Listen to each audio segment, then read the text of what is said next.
Turn around. My boob padding. Oh, your boob padding. Very nice.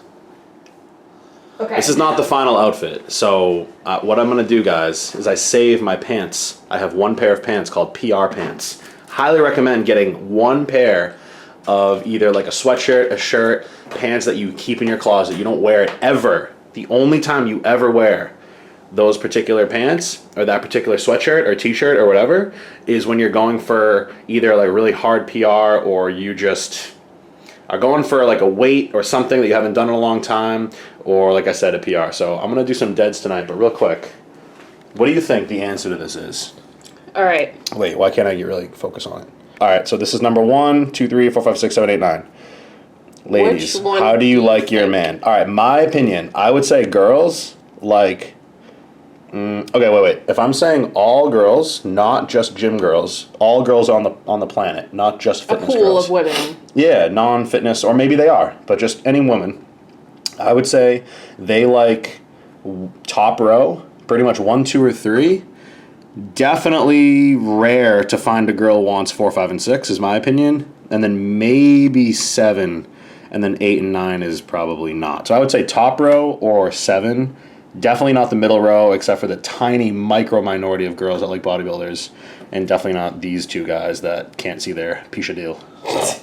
Okay, 7, but with the muscle mass of 8. Wait, 7. Which one's 7? Oh yeah, bottom left. With the muscle mass of 8. 8 all day. Yeah, hold on. Which one's 8? 8 all day. Yeah, that's terrible, guys. What are we doing? This is all wrong. 3 to 7. Wait, 3 to 7. 8 all day. Another 8. Why do these girls want that? I'm about a 7. 8 and 9? You're kidding. Oh, man. You guys heard it here from 7 Facebook. or 8? Remember in Spider-Man, the first Spider-Man that came out with Tobey Maguire? I watched that and I was like, holy shit, this kid is fucking jacked. And now I would look at his physique in Spider-Man when he gets bit by the spider, and I'd be like, who's this skinny twerp, you know? But that, I think, is like the peak of like what women really, really are into.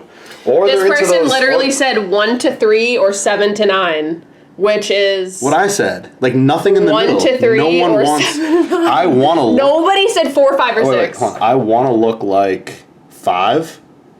I think 6 is a little too enhanced looking for me, but I want to be like around a 5 mark. What do you mean? You're basically 6. No, I'm not. That's big. That would be like if I was 250, 60, which freaking a 10 pack.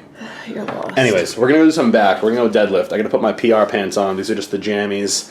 I got the whatever this is, Gasp shirt. Got the daughter going into the crate. Taylor Swift blanket deployed. Ready?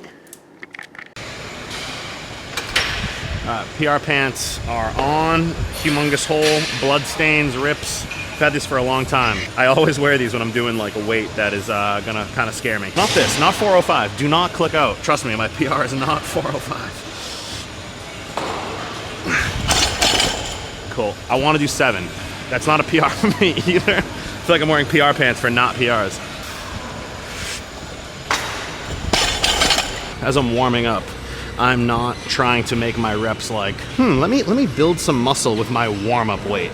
My warm-up weights are like sets where I'm trying to pick this up instead of world record speed. Like that's literally all that I'm thinking is I want to stand up with this as fast as I possibly can, because these exercises, think about the deadlift. It's the only exercise really that starts with the positive, with the concentric. Like you don't start a deadlift from here and lower it and come up like a squat, like a bench press. You know, just think about how heavy this can get for you or for me or for whoever, and you're not getting like, okay, this is what it feels like. I'm gonna lower it down. I'm feeling whatever it feels like, and then either bouncing or using just natural muscular elasticity. This off the floor has absolutely zero potential energy, aka dead. It's a dead fucking weight. And one of the things I don't think is a good idea is to treat your warm-up sets with like, I'm very controlled and squeeze, contract. No. We're coming in here to warm up for our main lift and fucking rip this shit as fast as you possibly can. If there's 1 plate on there, or let's say your max is like 4 plates, 405. Everything up to like 3 plates-ish is all your warm-up stuff. and then whatever you want to do before you hit your 405 as your top heaviest weight, like those warm-up weights can't just be like, nice, cool, couple of reps. Like, even if there's a fucking bar, I want to like almost like I'm gonna jump through the ceiling and recruit everything I can from my nervous system, which is a component of machine-based training that just isn't as prominent and in your face and so apparent and obvious as a factor that plays a role in how good your workout is. I'm not trying to talk down on machines. I train on machines. I'm just saying, if your heaviest, biggest back exercise for the day is a seated, chest-supported fucking this, I mean, how much anxiety are you gonna have in your eating your pre-workout meal, driving to the gym, worried about your workout? I literally have that stomach ache every single time I come in to do the squatting and the deadlifting and the fucking rowing, because the shit just sucks. And I really think the mindset you have on the warm-up sets is what determines how good your top set is gonna be. So even though I can rip this for 10, 20, however many reps, even though it's light, quote unquote, I'm imagining like this is the heaviest thing in the world, and if I don't lift this, my whole family is gonna die. Like, that's where I need to mentally be for just a second or two, and then I can step out of it and be my normal, chill kind of self. But as I'm getting ready to pick this up, I'm imagining that there's 8, 9, 10 plates on there, and it's do or die. Even though it's not, but I still am gonna get into that because it's building a skill that I have where I can be chill, relaxed, and then right when I need it, I turn on everything. And it has nothing to do with how many carbs I've had, has nothing to do with how much cardio I've had. So even though this is a warm-up, I'm getting, up to this bar, like I have this elevated heart rate, this really, not nervous, I don't know how to say it. It's like excitement and nervousness all wrapped into one, in a positive and almost a negative way. Like, I'm nervous in a bad way, but I'm also excited in a positive way. And I just have to channel that for just a couple seconds, then I'm just back to normal, regular. Gonna go right to 6. All right, guys, I just deployed, I've never used this stuff. It's liquid chalk. I don't know. I guess you guys probably know a lot better than me, but I guess it's drying. I didn't know there was a wait a minute phase after you put it on. I'm usually like chalk, grab the bar, but I'm just gonna have a moment of pondering, some reflection while I wait for my hands to whatever. Honestly, this is pretty sweet. I might be a convert to the liquid chalk as opposed to the block of the regular dry chalk. Nice and light. Cool. Definitely got to do that again. Got to wake my body up. I feel like I'm still like a little bit asleep. There we go. I don't know if you guys can tell the difference. If you rewind like 30 seconds, the difference between that first rep with 6 and that rep, see how much faster that was? I would never want to go into a top set like without all that power there. And sometimes it just takes an extra touch, just a touch. You're not getting tired, you're warming up, but I'm not saying get a pump and get like tired. Just get your body used to the weight a couple of times. It's not your max, it's not even your working set weight. It just is a weight that's gonna help you wake up all the nervous system requirement that you need for a free weight type of exercise. And again, I'm not trying to say machines are bad and that you have to deadlift. I'm simply saying if you do enjoy free weight style training, it's not the same approach. It's just not the same approach as, cables, machines, things like that. There is an element of warming up that's not just, let me warm up my bicep. No, I need to warm up my freaking my whole body. The whole nervous system of there's no weight loaded on my spine, and then all of a sudden within a freaking millisecond there's 600 pounds on it. And you have to be able to have the structural integrity to make sure your form, whether the weight was 0 or whether the weight is 800 or 400 or 200, your form doesn't break down. And you don't have this armor that you've now secured. I'm walking up this bar, everything's locked. Not locked, but everything is kind of rigid and everything's tight. In powerlifting, people say tight, whatever. This is a powerlifting exercise. This is a bodybuilding exercise. This can be any exercise. This can be cardio if you want it to be. It's all about the application. So when you see people on the internet saying deadlifts aren't for bodybuilding, just keep scrolling and just don't let that negativity infect your brain. Because the approach that you take determines if an exercise is something or not. All right, let's get more weight on there. Got 7 on here. It's like barely, the clip is hanging off.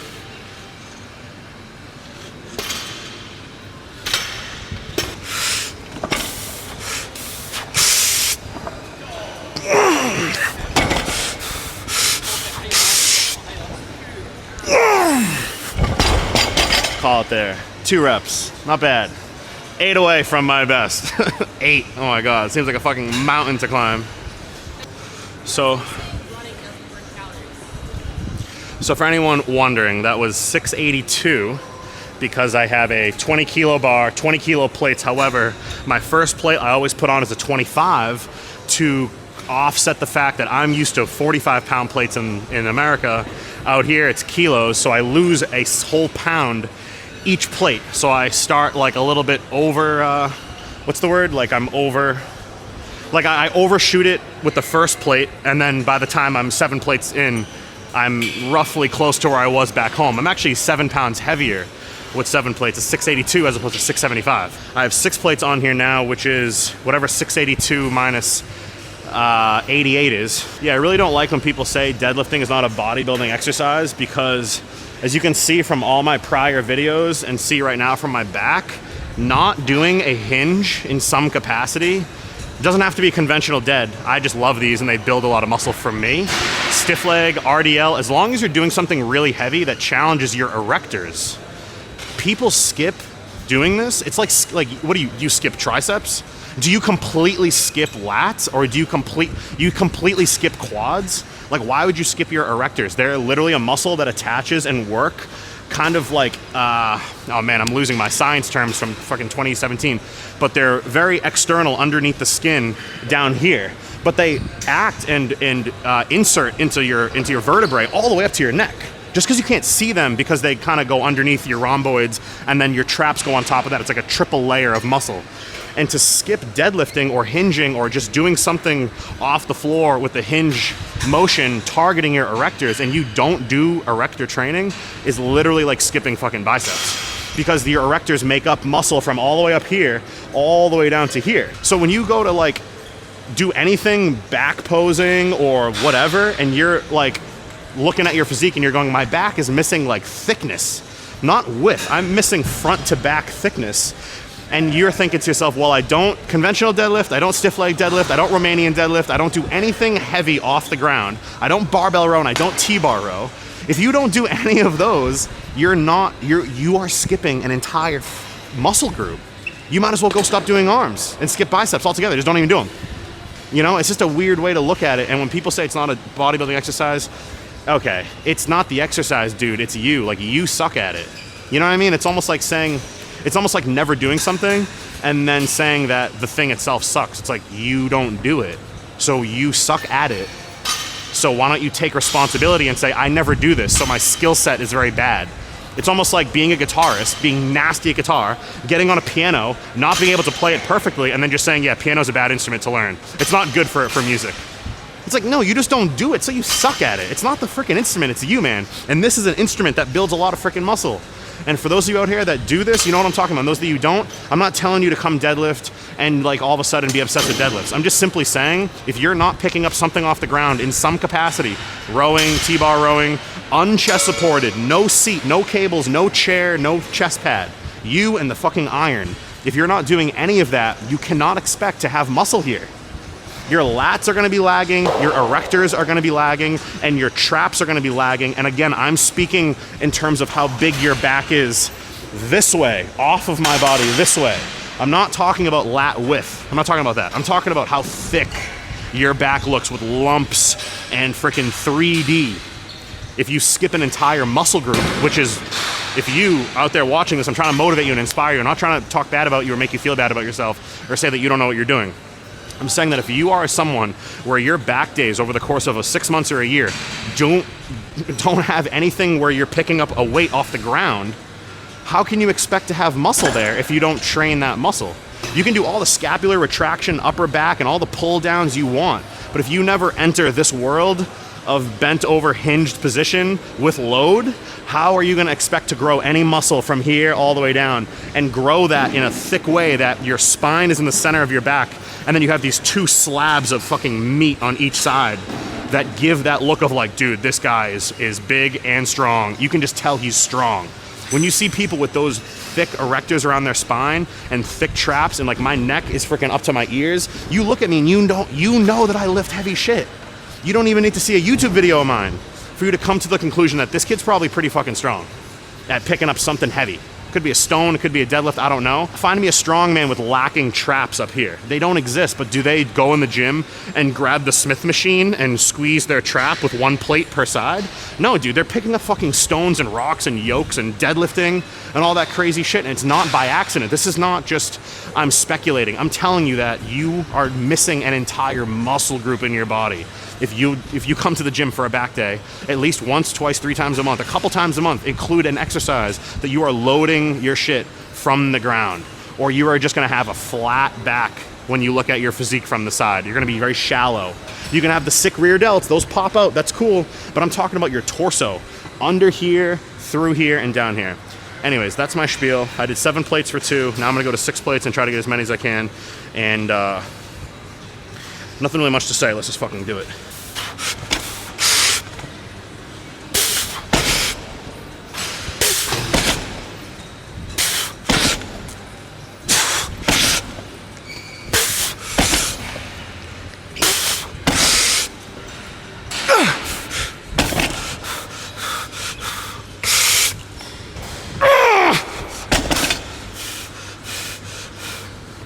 I don't know how many that is, 7?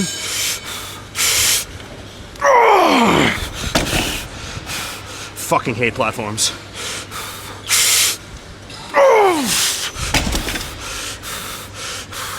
I don't know what that is, I'm doing 2 more.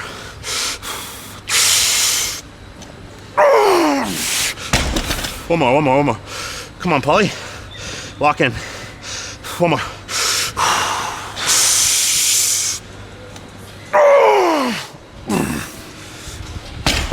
Straps almost came off. I don't know if that was 10 or if that was 11, but either way, I'm stoked about that. Especially with fucking 90 minutes of cardio every day, 50 grams of carbs pre-workout. Let's go to rear delts, get off this heavy shit, and do something a little bit more relaxed. This particular life fitness thing, I can cross these. So I don't know if you guys remember the other video, I do side raises and rear delts, like side delts and rear delts on this seated whatever cable thing is what the 2 handles are independently working of each other. And when I do that, I just cross them. Gives me an extra inch of range of motion and no chest support or anything. So if you're new to really training rear delts with intention and actually growing them and not just putting fluff freaking volume in there and then nothing happens, with these, it's not rowing. It's just, I personally tend to sit back and I do my rear delts like this. You can be more tall and almost round forward and do them like this. Both good. Just find the one that you like better. I personally like to be a little bit more here and I come back like that.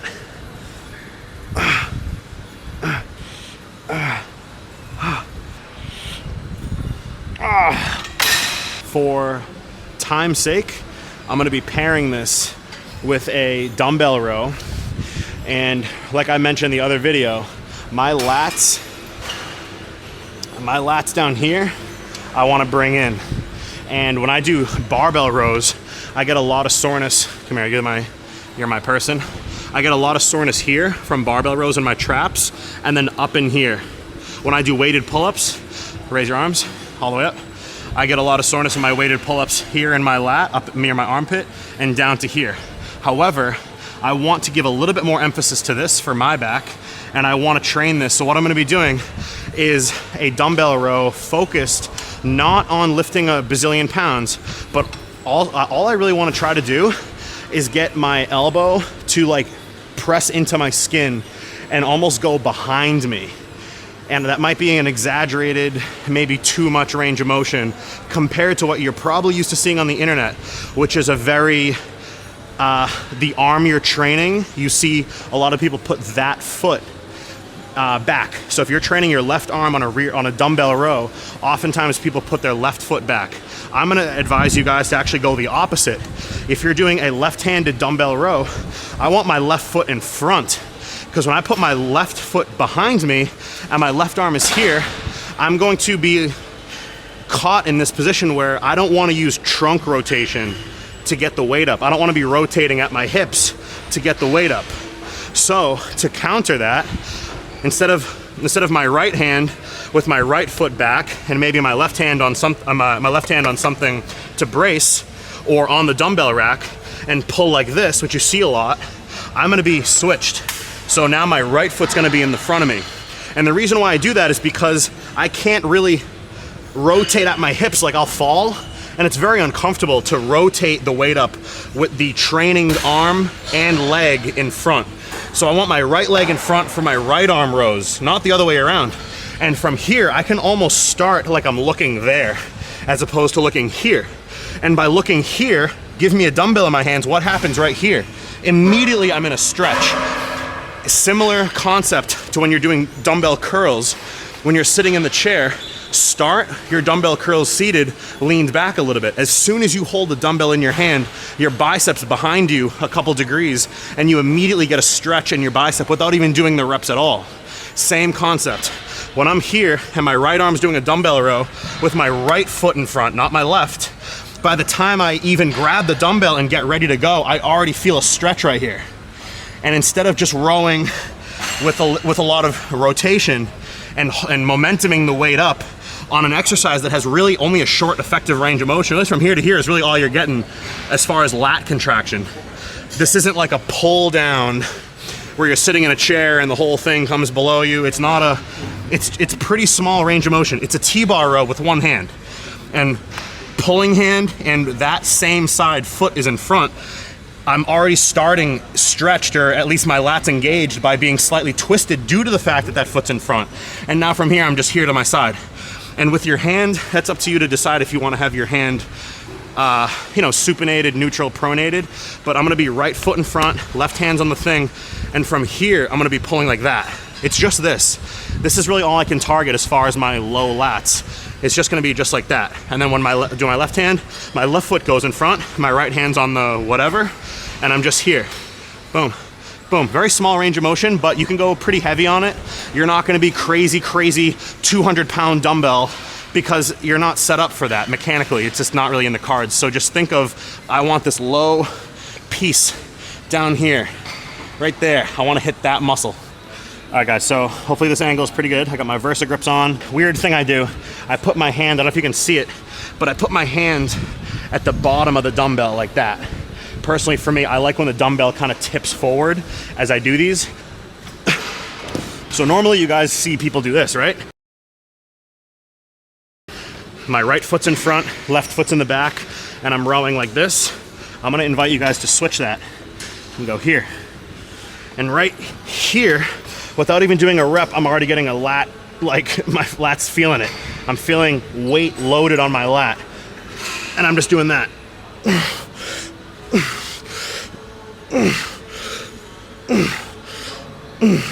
If you want, you can even go feet together. But the main thing I'm doing is I'm leaning this way to make it harder for myself and keep my lat in a stretched position without rotating my trunk and trunk rotating the weight up. I personally like a staggered stance. Oh my God, that's tough. You guys have seen me do barbell rows at 4 plates, 5 plates. This is an 88-pound dumbbell, and it's pretty tough because I'm not doing really anything where I involve other muscles. I just want my lat to be doing the work. So I'm grabbing the bottom of the dumbbell, letting it kind of tip forward like that in my hands. Right foot's in front. Oh.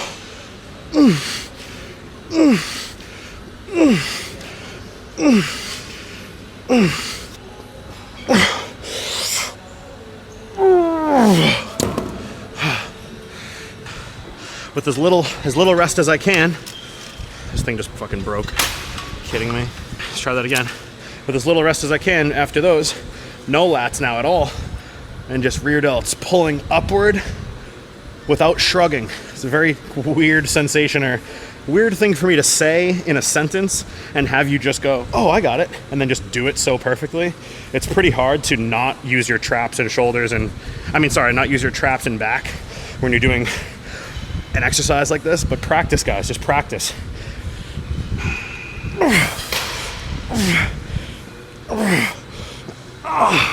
And you can take a rest,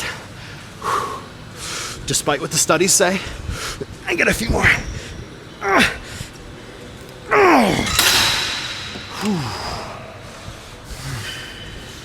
Fuck.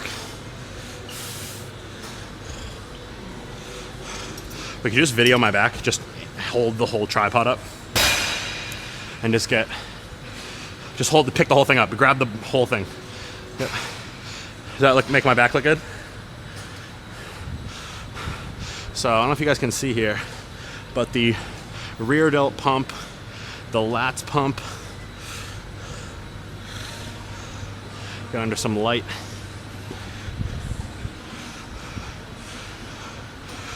I mean, I don't know. Is this data point like I'm an anecdotal piece of evidence?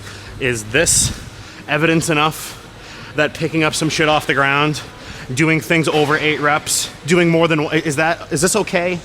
You know, to understand like maybe what people say on the internet. You can listen, even me. I'm not your, what did Paul say? Let me go do it. Everything Paul says I have to write it down and go do it in the gym. I'm just saying what I do. And when you hear things like deadlifts, barbell rows, this, and all the negativity surrounding shit that's been done for decades and built incredible physiques for decades, I'm one of those pieces of, hey, this works. So don't discredit it super quickly. The rear delt stuff cannot be fluff work if you're expecting growth out of your rear delts. It can't be, oh, let me go to the same machine, put the pin in the same spot, grab the same handle, do the same set of 15, get the burn, ooh, ow, okay, let me put it down. And then a year from now, you're still doing that. Why would your muscle get any bigger if you haven't done shit to it that makes it get bigger? So this, whatever pin this is at, next week I gotta go more. I have to improve my form. I have to improve my rep quality. I have to increase my reps within the range that is bodybuilding range, which for me, for this exercise in particular, is in the double digits, 10, 15, 20-ish. For deadlifts, I did a set of fucking 2, and then I did a set of like 10 or 11. Both of those rep ranges build some tissue somewhere. They do something for my physique in some capacity. So I'm just inviting you guys that when you come in the gym, every set you do, especially for you guys that are on the bro split, every workout is its own muscle group thing like me, you only got that fucking workout for the week. And if you're coming to the gym, let's say 45 or 50 weeks out of the year, you got one shot, man, to make that workout freaking count and do something that it builds tissue on your frame. Let's get back into the dumbbell, dumbbell row, the low lat dumbbell row. Oh, yes, Paul and Megan. Fucking attach the hip. I'm not concerned with my lat upper in my armpit lat. I'm concerned with my low lat, almost in my low back area of my lat. Oh my God. You really cannot cheat those up unless you literally like jump your way up. This back foot is almost like irrelevant. I'm just leaning on the front foot.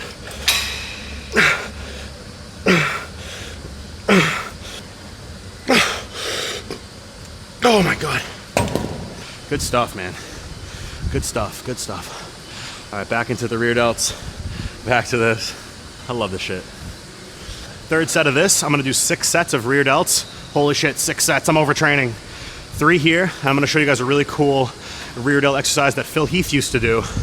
And Kai Green would do it too. For me, I was so skinny and small, I had no shoulders. I had the smallest, skinniest, flattest delts in the world. So that's where I started. And 100 pounds of muscle later, I can confidently say that whatever I've done for my shoulders has actually worked. And wow, 6 sets of rear delts, oh my God. Don't worry about overtraining your freaking rear delts. They're the #1 muscle that makes such an impact on your physique. Worry about having overdeveloped front delts. Do not worry about having overdeveloped rear delts. Because I don't think there's a single person on the planet that has overdeveloped rear delts. And the more you develop them, the better you look from the front, from the side, from the back, everywhere.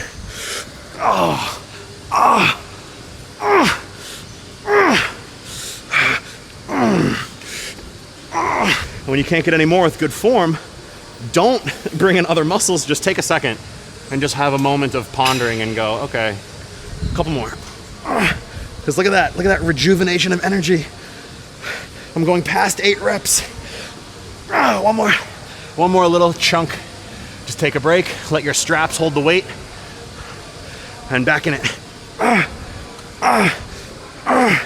Let's get back to training hard, guys. Too much momentum, and I'll stop right there. As you can see, stationary not shrugged. She's not retracting her scapular. Her lats, I know it might be hard for you to see, but they're not doing any work.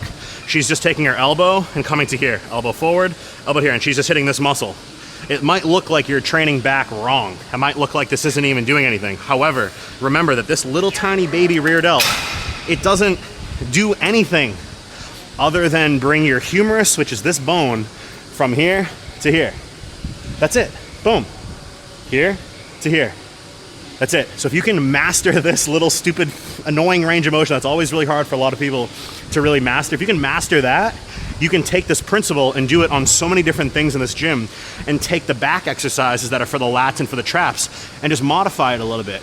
And maybe think of it less of a row or a pull down and more like my elbow, this bone goes to here.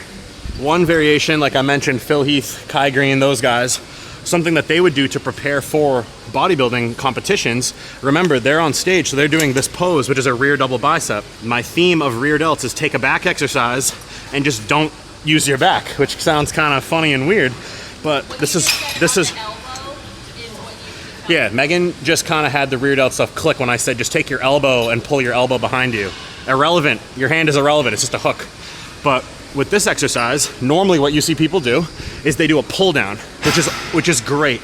If you can't do weighted pull-ups, this is the same, movement pattern. Same thing. Your hands are above you, lats are stretched, and you pull your hands to your side. Awesome. What if you wanted to make it into a rear delt exercise like Phil Heath, Kai Green, and those guys, because they're practicing for this pose right here on stage. This is a back double bicep pose, and your rear delts fire on a back double bicep. Watch this. I'm gonna lean back. I'm not directly under the handles. I'm gonna lean back like this.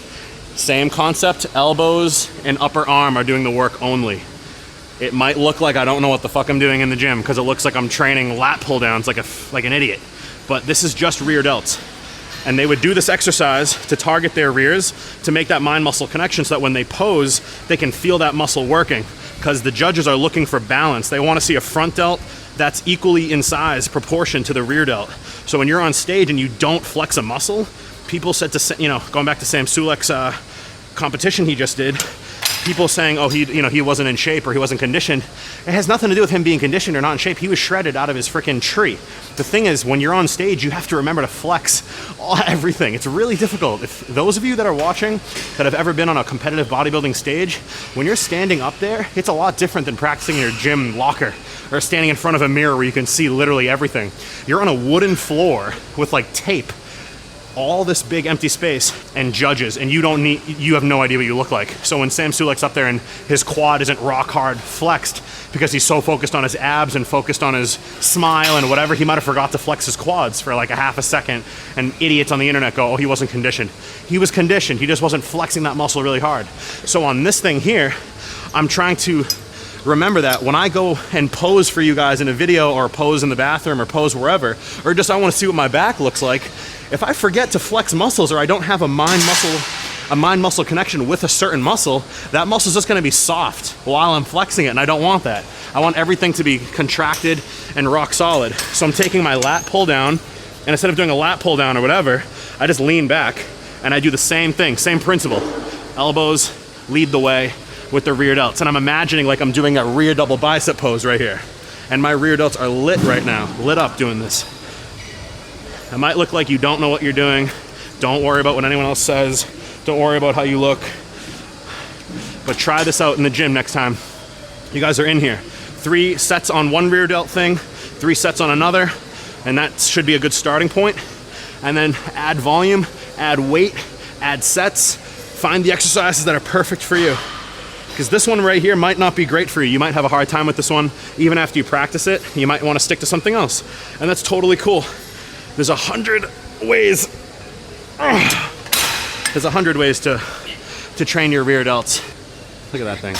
You know what's funny sometimes is I'll stand with her and be like imagine being a girl and everybody's bigger than you, or every guy, every person you walk by is just bigger than you physically. Like if we were in like a predator prey, like no rules society, and you're a woman, dude, that sucks. Imagine just being so little.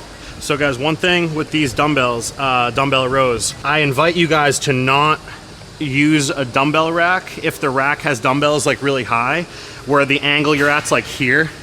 I just don't think this is worth it to be like such an elevated, you know, to be like this tall or have your torso be so angled. I want you guys, at least for me, I feel the benefit to be down very, you know, very low.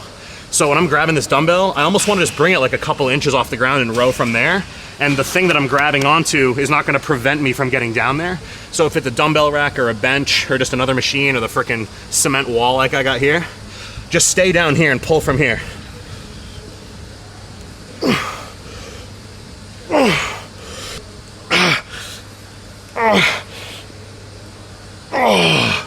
Wow.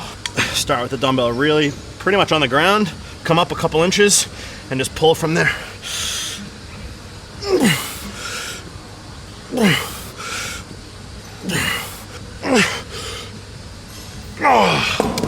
So this would be like a traditional lat pull down, whether it's one arm, you know, or whether it's two hands or whatever. But I'm leaning back, I'm staying right here, and I'm doing a rear delt, almost row, pull down looking thing. And this is to help me make a mind muscle connection and hit my rear delts from this angle, from above.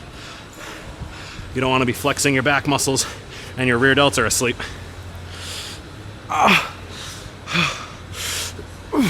2011, 12, 13, Phil Heath.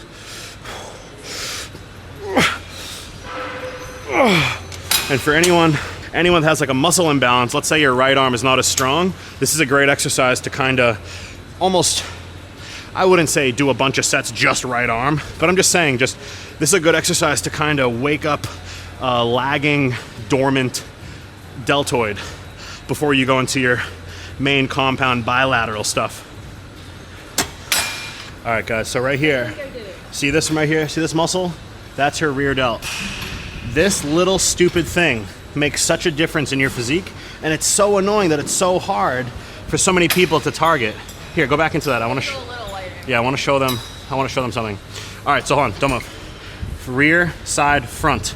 These front and rear has got to be the same size. You have just a weird looking kind of lopsided physique where you're all front delt dominant, and as you turn sideways and as you face rear, your shoulder kind of slopes off and looks not big, round, full from all angles. So okay, okay. So see how this scapula, this is a bone right here. That's not a muscle, that's a bone.